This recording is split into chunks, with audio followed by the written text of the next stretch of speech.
Tony Srivastava. दोस्तों, गलतियां हमारे जीवन के महत्वपूर्ण हिस्से होते हैं।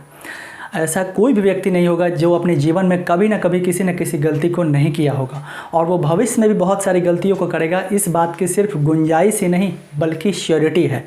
लेकिन दोस्तों, यहाँ ध्यान देने वाली बात यह है कि अगर हम ठीक तरह से गलतियों को समझने की कोशिश करें कि गलतियाँ बेसिकली हैं क्या, तो यहाँ हमें ये समझ में आता है कि गलतियाँ और कुछ नहीं बल्कि हमारे ही द्वारा परफॉर्म किया गया एक्शन होता है। और उस एक्शन या उस परफॉर्म का जब रिज़ल्ट हमारे सामने आता है तब हमें ये लगता है कि ऐसा हमारे साथ नहीं होना चाहिए।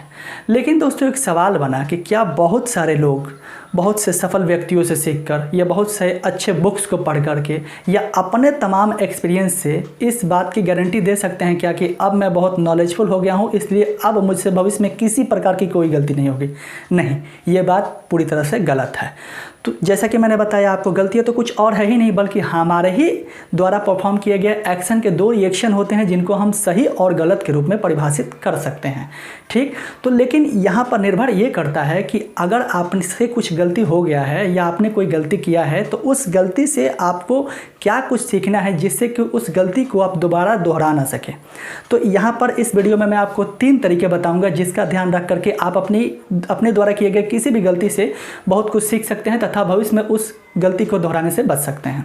दोस्तों, सबसे पहला जो तरीका है वो है अपनी गलती को हर हाल में अपने आप के नज़र में एक्सेप्ट करें। दोस्तों, बहुत सारे लोगों के अंदर ये क्षमता ही नहीं होता, बहुत सारे लोगों के अंदर ये कैपेसिटी नहीं होता कि वो अपने आप की गलती को अपने आप के ही नज़रों में, दूसरे की नज़रों में तो वो छोड़ ही दीजिए, अपने आप की गलती को अपने आप की नज़रों में ही एक्सेप्ट नहीं कर पाते हैं।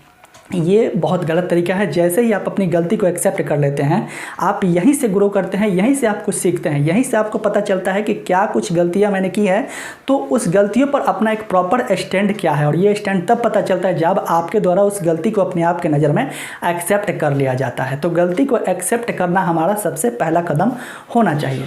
अब अगर दूसरे तरीके की मैं बात करूं दोस्तों कि दूसरा तरीका क्या है, तो जैसे ही आप अपनी गलतियों को एक्सेप्ट कर लेते हैं तो उन गलतियों से संबंधित बहुत सारे पॉइंट्स आपके सामने नज़र आने लगते हैं, बहुत सारे कारण नज़र आने लगते हैं। अब उन कारणों को एक एक करके आप पेन पेपर पर लिखना शुरू कर दें। अब बहुत सारे लोगों को ये लग रहा होगा कि जब मेरी गलती, मुझे पता है कि किन किन कारणों से मुझसे ये गलती हुआ है, तो उन कारणों को लिखने के बजाय क्या मैं दिमाग में नहीं रख सकता हूँ? बिल्कुल रख सकते हैं दोस्तों। लेकिन देखिए दोस्तों, दिमाग का एक फंक्शन है कि दिमाग में बहुत सारे थॉट्स पर डे आते रहते हैं, बहुत सेकेंडों में बहुत सारे थॉट्स आते रहते हैं। अगर एक थॉट पर आपको फोकस करना है, एक थॉट को इंप्लीमेंट करना है, तो आपको ये समझना होगा कि दिमाग की प्राथमिकता ही यही है कि आप किसी भी चीज़ को कितना इंपॉर्टेंस देते हो। इसके लिए एक ज़रूरी कदम है आप उस चीज़ को लिख लेते हो। तो जैसे ही आप ये लिख लेते हो किसी भी चीज़ को, तो जैसे अगर आप नोट्स ही बनाते हैं तो नोट्स बनाने के क्रम में क्या होता है कि जैसे ही आपने नोट बनाया तो वहाँ पर यह होता है कि आपके दिमाग को यह लग जाता है कि ये चीज़ें इसके लिए बहुत ज़्यादा प्राथमिकता देती है। इसके चलते दिमाग उस चीज़ को ज़्यादा लंबे समय तक याद रखने की कोशिश करता है। तो जैसे ही आपके सामने जो तरह तरह के कारण निकल करके आ गए, उन कारणों को एक एक करके पेन पेपर पर लिखना शुरू कर दीजिए और एक एक कारणों को अपने आप के दृष्टि से आत्मलोकन करना शुरू कर दीजिए, सेल्फ एनालिसिस करना शुरू कर दीजिए।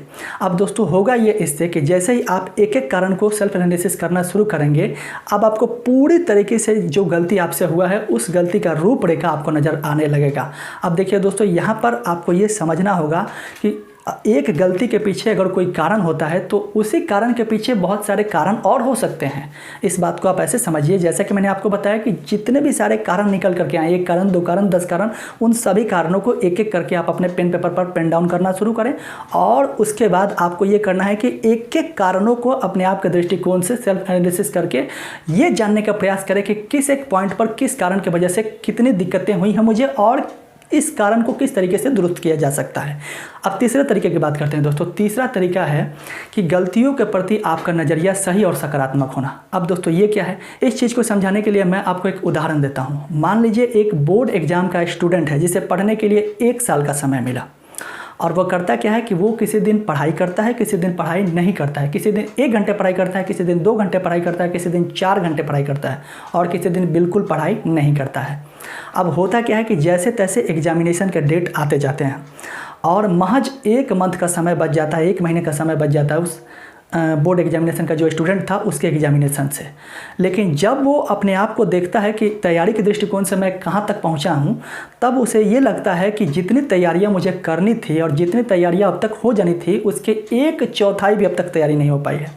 और जिसका जवाबदेह सिर्फ मैं हूँ, तब यहाँ पर उसे बहुत ज़्यादा दिक्कत होता है और यहाँ पर उसे स्ट्रेस आना शुरू हो जाता है। और दिक्कत ये होता है उसके साथ कि उस स्ट्रेस के कारण दुर्भाग्यवश उसे हॉस्पिटल में एडमिट हो जाना पड़ता है, अचानक से उसकी सेहत खराब हो जाने की वजह से। तो अब हुआ यह कि संयोगवश वो स्टूडेंट एग्जामिनेशन के ठीक 2 दिन पहले, यानी कि मोटा मोटी 1 माह तक वो हॉस्पिटलाइज होते हुए और एग्जामिनेशन के ठीक 2 दिन पहले वो हॉस्पिटल से डिस्चार्ज होकर के अपने घर आता है। लेकिन होता क्या है कि उसी स्थिति में उसने एक निर्णय लिया कि मैं एग्जामिनेशन को दूंगा, एग्ज़ाम में मैं बैठूंगा, और वो एग्ज़ाम में बैठता भी है। लेकिन दिक्कत क्या होता है कि दुर्भाग्यवश वो फेल हो जाता है। तो जैसे ही वो फेल हो जाता है तो इस पार्टिकुलर सिचुएशन में उस बंदे के पास, उस स्टूडेंट के पास 2 नज़रिए है इस सिचुएशन को देखने का। सबसे पहला नज़रिया, तो जो ये सिचुएशन वो देख रहा है, इस पूरे सिचुएशन का जिम्मा वो अपनी ख़राब सेहत पर दे दे। यानी उससे ये लगे कि मैंने जो भी दिन ये देखा है, मतलब कि मैंने अभी फेल हुआ है एग्जामिनेशन में, तो उसका जिम्मेदारी कहीं ना कहीं मेरे स्वास्थ्य पर है। अगर मेरा स्वास्थ्य सही समय पर काम करता, सही समय पर अपना रिस्पॉन्स सही देता, तो कहीं ना कहीं मैं इस एग्जामिनेशन में अच्छा प्रदर्शन कर सकता था। दूसरा नज़रिया ये है इस सिचुएशन को देखने का, वो एक्चुअल रीज़न को समझने की कोशिश करे कि एक्चुअल में मेरे साथ ऐसा क्या हुआ जिसके कारण मुझे यह दिन देखना पड़ा। जब वो इस चीज़ को देखने का प्रयास करेगा तब उसे पता चलेगा अचानक से, यानी कि शारीरिक दुर्बलता के कारण उसे तबीयत खराब का सामना नहीं करना पड़ा और ना ही अकारण किसी भी कारणवश उसे तबीयत खराब का सामना करना पड़ा। लेकिन हुआ क्या, जैसे ही एग्ज़ाम का स्ट्रेस उसने अपने दिमाग पर लिया, वो एग्ज़ाम का स्ट्रेस से उसे बीमारी की तरफ लेकर के चला गया। तो कहीं ना कहीं कहने का ये मतलब है दोस्तों कि इस पर्टिकुलर सिचुएशन पर उसका 2 नज़रिए उसके सामने निकल करके आए, लेकिन दूसरा नज़रिया मेरे हिसाब से अच्छा और प्रभावी है। तो मैंने जैसा कि आपको बताया कि गलतियों के प्रति आपका नज़रिया ये साबित करता है कि गलतियों के साथ आप किस तरीके से डील करते हो, उन गलतियों से क्या कुछ सीखते हो और उन गलतियों से सीख करके भविष्य में क्या चीज़ को दोहराने से आप बचते हो। तो कुल यही 3 बेसिक तरीके थे जिनका ध्यान आपको रखना है। मिलते हैं नेक्स्ट वीडियो में, तब तक के लिए ऑल द बेस्ट।